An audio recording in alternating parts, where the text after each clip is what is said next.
The best way to start your podcast is by demonstrating value. I'm going to break down what that means here. So if you really want to nail your podcast introduction, follow along for tips and advice that'll help boost your creativity and storytelling.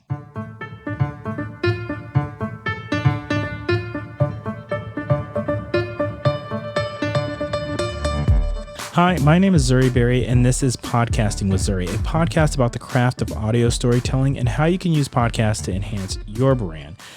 The first few seconds matter. Experienced storytellers know that the first few seconds or lines of a new piece of content are critical to the success and engagement of the story you're trying to tell. That goes for text, video, and especially audio. The burden of engaging the listener is harder for audio storytellers. That's because it doesn't have the ability to be scanned like text or can be masked with striking visuals like with video. Instead, audio storytellers must appeal to the audience's sense of purpose for listening. What podcasters promise their audience members through the title, description, and social media post of each episode set expectations for what you're producing. For example, if I'm listening to a fiction podcast and it's a mystery thriller, I expect to be transported to a new world through the podcast sound design. I want to hear the rustling of leaves, creaky doors, and more real-world sounds. Essentially, I want to be in the middle of a scene. However, for most of my audience, that's not the expectation. And for most branded podcasts, that's far from the expectation. Instead, branded podcasts are expected to share their expertise and value up front. In the first few seconds, you have to reinforce why each particular episode you're producing is worthy of your listener's time. Whether it is an interview or a monologue, you want your listener to get a taste of your episode's message and takeaways. At the very least, you should foreshadow to your listeners why they'll benefit from completing the episode. Conversely, in those first few seconds, you should avoid naming your show and IDing yourself before you've adequately stated why the listener should stick around. This is a major pet peeve of mine. There are two primary ways for branded podcasters to creatively begin their episode. The first is anecdotes. Anecdotes give you the ability to not so subtly address a theme or topic. By beginning each podcast episode with a unique anecdote, you engage your audience on an emotional level while still delivering on their expectations. With an anecdote, you can more easily frame the conversation about your episode subject before pivoting to something more concrete. My suggestion to clients through the podcast development process is to use anecdotes to frame your discussions and inject your brand's personality into your podcast. It's your opportunity to express values and highlight relatable characters that your audience will see in themselves. The second is actualities. An actuality is a soundbite or quote from your interview. It's typically succinct and punchy, usually less than 20 seconds, preferably less than 10, and it quickly summarizes the discussion that you're having.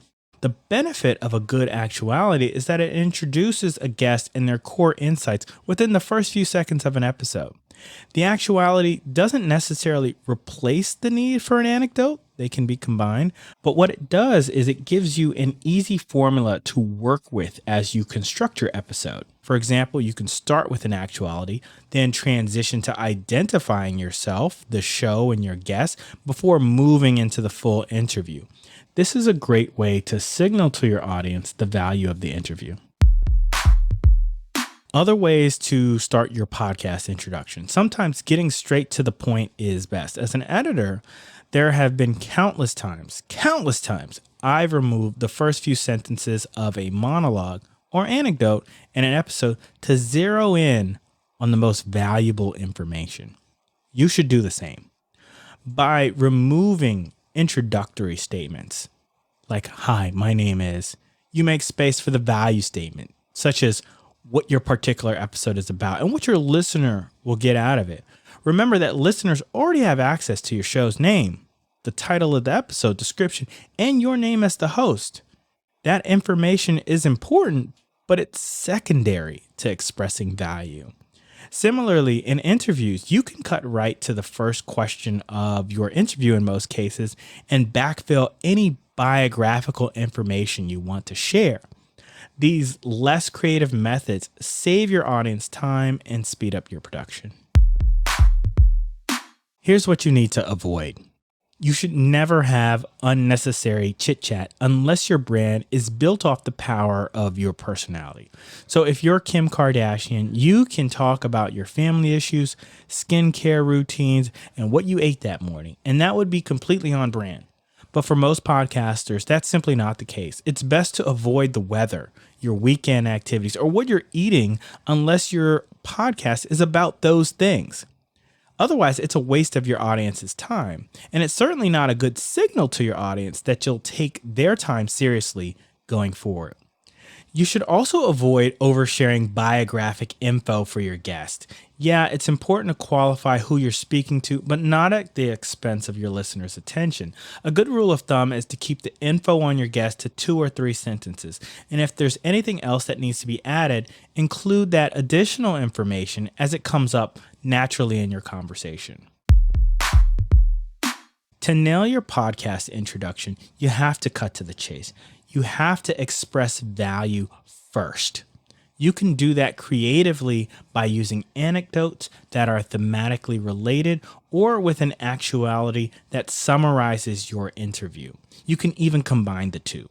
What's important is that your podcast starts delivering on its promised value as quickly as possible so your audience is immediately engaged.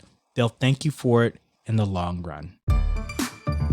That's it for this episode of Podcasting with Zuri. As always, I hope you found some value in it. Please let me know if you did by leaving a comment on this episode in GoodPods or on YouTube. Just search for Podcasting with Zuri.